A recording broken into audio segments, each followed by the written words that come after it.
उत्तर प्रदेश में 9 सीटों पर होने वाले विधानसभा चुनाव को लेकर सियासी तापमान चरम पर है। सीएम योगी आदित्यनाथ और पूर्व सीएम अखिलेश यादव के बीच शब्द बाण तेजी से चल रहे हैं। इसी कड़ी में समाजवादी पार्टी के मुखिया अखिलेश यादव ने सीएम योगी आदित्यनाथ के उस बयान पर पलटवार किया जिसमें उन्होंने पीडीए का मतलब प्रोडक्शन हाउस ऑफ दंगाई एंड अपराधी बताया है। समाजवादी पार्टी के मुखिया अखिलेश यादव ने अपने सोशल मीडिया हैंडल एक्स पर एक तस्वीर पोस्ट करते हुए सीएम योगी पर करारा प्रहार किया है। उन्होंने लिखा कि किसान कह रहा है कि लगे हाथ डीएपी की भी फुल फॉर्म बता दीजिए। इसे शायद ये याद आ जाए कि खाद के लिए प्रदेश में किसानों की लाइनें लगी हैं। पीडीए कहे आज का नहीं चाहिए भाजपा। एक नई परिभाषा इसको हम दे रहे हैं, प्रोडक्शन हाउस ऑफ दंगाई एंड अपराधी। याद करिए, प्रदेश का कोई भी जितना बड़ा अपराधी और माफिया होगा, जितना बड़ा वह दंगाई होगा, वह समाजवादी पार्टी के इस प्रोडक्शन हाउस का ही हिस्सा होगा। याद करिए, यही क्षेत्र है। खान मुबारक भी इन्हीं का शागिर्द था कि नहीं था? मुख्तार अंसारी भी इनका शागिर्द था, अतीक अहमद भी इनका शागिर्द था, जिन्होंने गरीबों को लूटा, कमजोरों की जमीनों पर कब्जा किया, संपत्ति पर कब्जा करके सामाजिक ताने बाने को छिन्न भिन्न करते थे। और जब डबल इंजन की सरकार आई और सरकार ने अपना वास्तविक रूप इनको दिखाया, तो राम नाम सत्य है होने में भी देर नहीं लगी।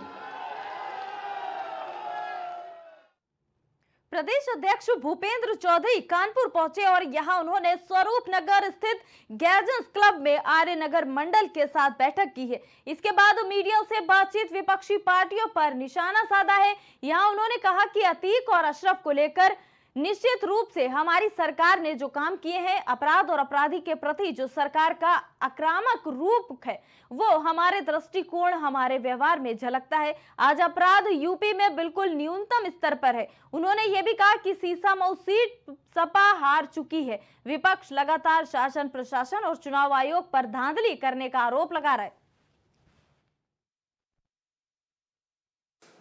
हमारी सरकार का जो रिपोर्ट कार्ड है, चाहे केंद्र की सरकार हो चाहे राज्य सरकार हो, जो हम लोगों ने काम किए हैं, उन कामों को लेकर हम लोग जनता के बीच में हैं।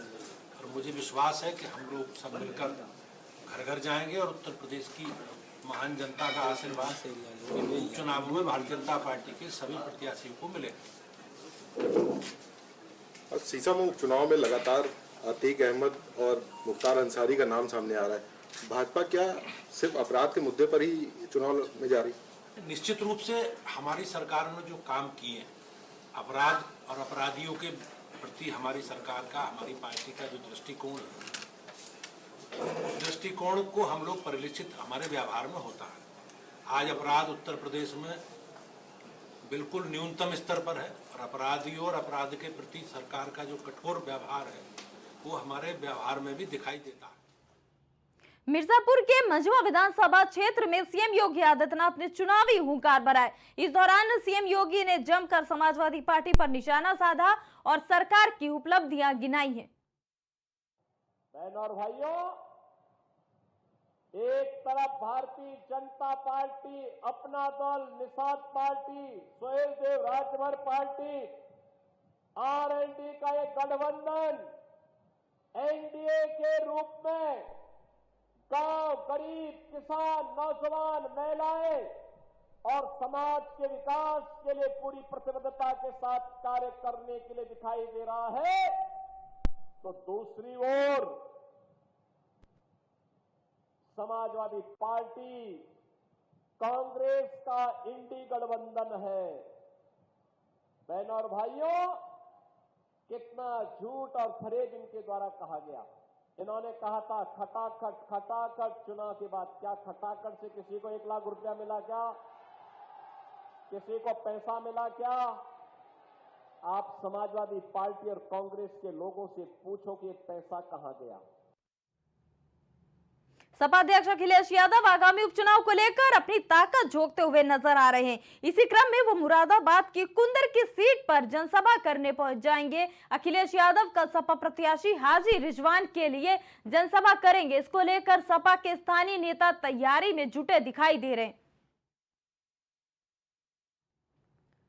झारखंड विधानसभा चुनाव 2024 के लिए प्रचार जोरों शोरों के साथ में चल रहा है। शनिवार को लोकसभा में विपक्ष के नेता राहुल गांधी ने जमशेदपुर में एक चुनावी सभा को संबोधित किया। इस दौरान उन्होंने कांग्रेस पार्टी के वादे जनता को बताए और विरोधी दल बीजेपी के साथ साथ प्रधानमंत्री नरेंद्र मोदी पर भी हमला किया। उन्होंने कहा कि नरेंद्र मोदी और उनकी नीतियों ने हिंदुस्तान में सबसे ज्यादा बेरोजगारी लाई है। नरेंद्र मोदी ने आपका कितने रुपए का कर्ज माफ किया, लेकिन उन्होंने अडानी अंबानी जैसे 25 लोगों का 16 लाख करोड़ रुपया माफ किया है।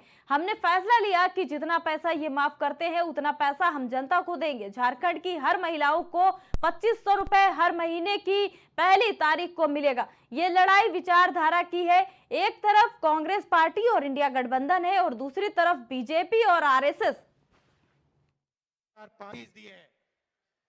और भाषण की शुरुआत मैंने महिलाओं से की थी, तो मैं आज आपको कहना चाहता हूं कि अगली झारखंड की सरकार, कांग्रेस पार्टी जेएमएम की सरकार एक ऐतिहासिक काम करने जा रही है। झारखंड की महिलाएं, आप तैयार हो जाइए, आप रेडी हो जाइए, क्योंकि चुनाव के एकदम बाद खटाखट खटाखट खटाखट